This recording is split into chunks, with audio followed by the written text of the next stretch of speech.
Billy Graham het een keer gesê, partykeer gee die lewe jou 'n bos blomme, ander keer weer 'n bos doringtakke. En toe merk hy verder op, soms is daar 'n by tussen die blomme en 'n rose tussen die dorings. Ek dink dis 'n wonderlike wysheid hierdie. As mens dit naby jou hart hou, sal die lewe jou minder slegte verrassings gee en jou teleurstel. Want die een situasie kan goed lyk, maar dan draai dinge skeef uit. En 'n ander situasie wat eers vir jou sleg gelyk het, draai dalk beter uit as wat jy verwag het. Dis wat met Lot en Abraham gebeur het, nie waar nie? Lot kies die stad met die beter weiveld by Sodom en Gomorra. Hy los die Karoo vir Abraham, maar die bos blomme wat Lot gekies het 'n by in. Die bose stede word later verwoes en hy verloor sy vrou. Terwyl die harde weiveld wat hy vir sy oom Abraham se troppe gelos het, die rose van God se seën tussen die dorings gehad het.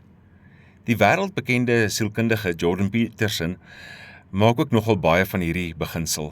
Hy spreek die samelewing krities aan, asook ouers wat hulle kinders entitled grootmaak, dat alles altyd net goed met hulle moet gaan. Baie kinders word op hierdie manier sag grootgemaak. Hulle word nie weerbaarheid geleer nie, om probleme te verwag en vaardighede aan te leer om die probleme op te los nie. Dit klink asof Job se vrou iets van daardie entitlement gehad het. Sy het verwag God moes die lewe net aangenaam en lekker maak en niks slegs moes gebeur nie. En toe die teenspoed hulle huis tref met 10 kinders wat sterf en plase wat afgebrand word en diere wat gesteel word, toe sê sy vir haar man, vloek God. Wat antwoord Job sy vrou? Job het haar geantwoord, en ek lees vir ons Job 2 vers 10 uit die boodskap, jy praat nou soos 'n mens wat net mooi niks verstaan nie. As die Here vir ons goeie dinge gee, vat ons dit sonder om 2 keer daaroor te dink. Dink jy dan nie dat ons dit moet aanvaar as hy ook slegte dinge met ons laat gebeur nie? Nou, dit vra geloof en volwassenheid om so na die lewe te kyk, om selfs in teenspoed te vertrou dat God oor jou lewe met wysheid regeer, oor die goed en die sleg, die oppe en die affe.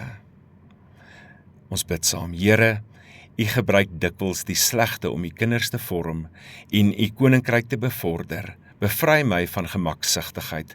Gee my insig in hierdie moeilike verstaanbare goed. Laat my verstaan dat dit nie beteken U het my nie meer lief nie. Help my onthou U is by my en help my. Amen.